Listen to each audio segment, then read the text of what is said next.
Quite some time ago, Retrobit announced a collaboration with Sega to release officially licensed controllers from their various consoles. Among the wired and wireless options for the Genesis and Saturn, we got a brief look at a Saturn controller for modern platforms. And we waited for more information. And finally that controller is here and ready for your consideration. Retrobit sent me one for a quick review, and I have it in hand to hopefully give you a better idea of what you're paying good money for. Let's start with a quick unboxing so you can see what comes with the device. Unlike Retrobit's last wireless Saturn pad, this doesn't come in a nice plastic storage case to hold the controller. Instead, your pad, RF receivers, and instruction manual come in a fitted box with a slipcover. There are two different RF receivers, one for the Saturn and one for USB devices like the Switch and PC. The design of the controller itself is modeled after the original Japanese Saturn pad, which itself was heavily influenced by the 6-button pad for the Sega Genesis. There are 6 buttons on the face, ABC on the bottom row and XYZ on the top. The directional pad is a close replica of the Saturn original. The start button rests in the center. The shoulder buttons begin a series of custom changes that will make or break this pad for the vast majority of you. Like the original Saturn pad, you get a left and right set of shoulder buttons. Those buttons feel quite different from the original shoulder buttons. They feel more raised with a travel distance that feels much deeper. I dare say, depending on your preferences, it's better. There are also 2 additional shoulder buttons called ZL and ZR. These are pushed right up against the L and R shoulder buttons, separated by a strip of plastic, and have their own feel. They rock towards the back of the pad. It's very important to note that all 4 shoulder buttons are digital and not analog. I'm gonna say that again. Both sets of shoulder buttons are digital. Between those sets of shoulder buttons, you'll find your USB-C charging port and a series of 4 LED lights that indicate the mode of the controller. Another big change you'll find on this pad are the addition of 2 Hall effect analog sticks positioned in the middle towards the bottom. This technology was chosen because it's supposed to have fewer issues with drift, which I did not have any problems with at all. These sticks are very small, however, and have a really short range of motion. To accommodate these sticks, the original Saturn design has been elongated top to bottom, so the pad itself sits differently in your hands. I wouldn't call it uncomfortable, but it is certainly different. Finally, there are new home and select buttons just above the start button. These are mainly for platforms not made by Sega, such as the PS3, PC, Mac, and Switch. I decided to test the Saturn Pro controller across multiple platforms to get an idea of how easy it is to set up and use. I chose the Sega Saturn first because I imagine many of you are looking at this as a possible substitute for the original 3D analog pad. Before we get more into that, let's fire up a good fighting game and see how things go. The first thing that really stood out to me was how different it feels in your hands thanks to the slightly larger build. I tend to rest my fingers where the analog sticks are now located, so it took a few minutes to find a new position that felt comfortable. Fortunately, I adjusted rather quickly and started dropping fireballs and uppercuts in no time. The directional pad felt great and the 6-button face had that soft resistance that is very close to an original pad. I played through Street Fighter Alpha and hardly ever missed a beat. Combos, specials, supers, I punished the AI on a grand scale.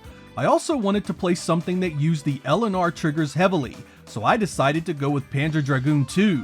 As you know, the triggers would swing your camera view around you in 360 degrees. I honestly thought this would be a major problem because the L and R bumpers are so close to the new ZL and ZR triggers. But in most of the games I tried, the ZL and ZR buttons act as the original L and R anyway.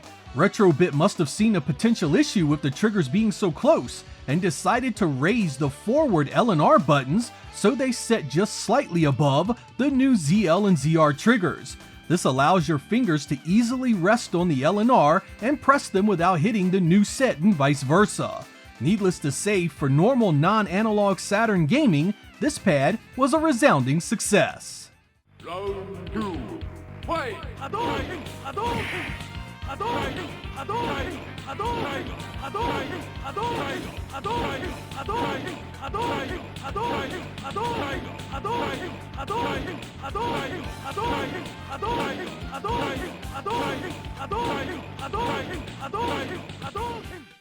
No doubt many of you are looking at the Saturn Pro controller for its analog support and its use for other platforms.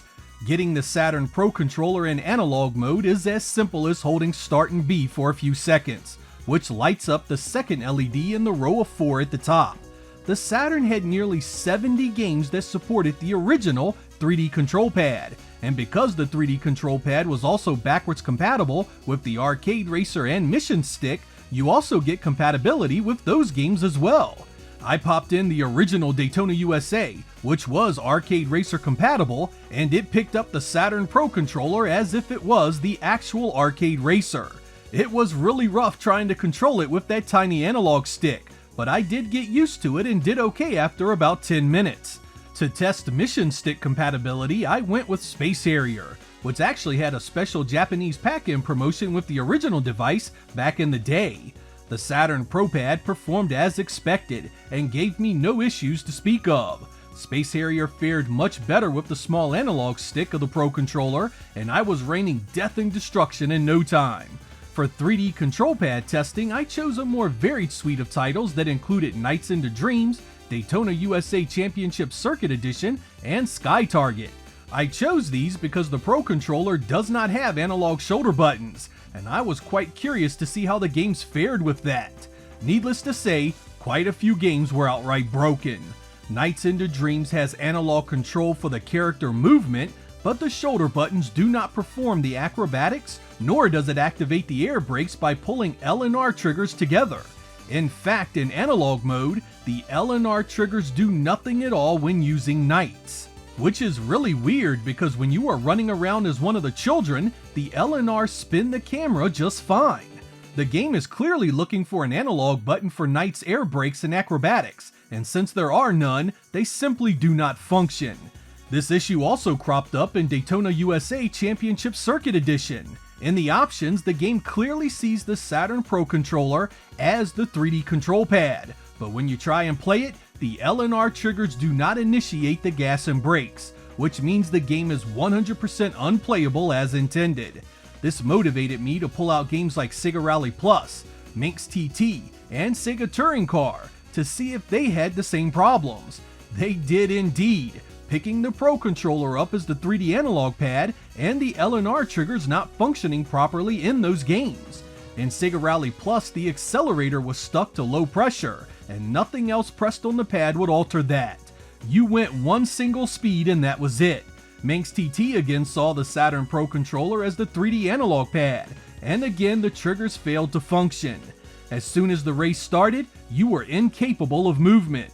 Sky Target was the lone title that actually worked, but it did so only because the original L and R functions are also mapped to the face button. In the game itself, L and R did nothing at all. The Saturn Pro controller should be considered a potential replacement only for the Arcade Racer and the Mission Stick when it comes to analog support, but it is not a suitable replacement for the 3D control pad unless Retrobit has an update or a fix in the works that I don't know about. Moving on to our next test, we break out the Genesis Mini 1 and 2. Using the included USB receiver, it connected automatically. I didn't have to hold the pairing buttons at all. But even with the device and the controller paired, I couldn't get anything to work. After 30 minutes of trying, I still couldn't get the Genesis Mini 1 or 2 to pick up the Saturn Pro controller properly. I reset the controller holding Start, Select, and R numerous times and tried over and over to no avail.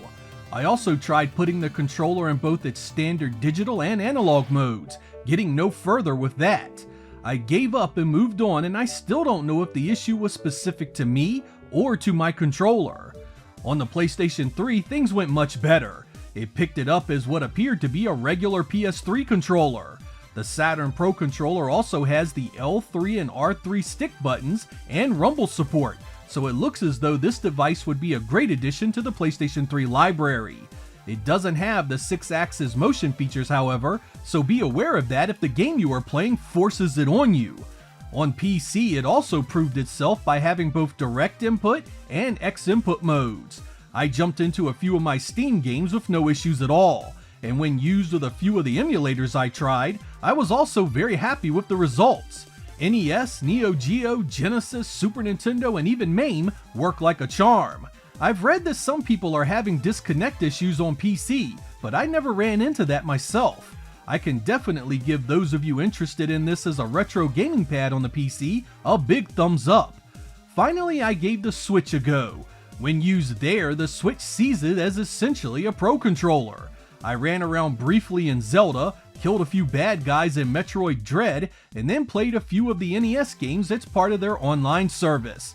It seemed to do fine in this regard and should be a consideration, especially if you play a lot of 2D titles on the Switch. Each of these platforms has a different LED code at the top of the controller. You can refer to the instruction manual to see what those are, additional shortcut keys for other functions, and pairing information should you need it.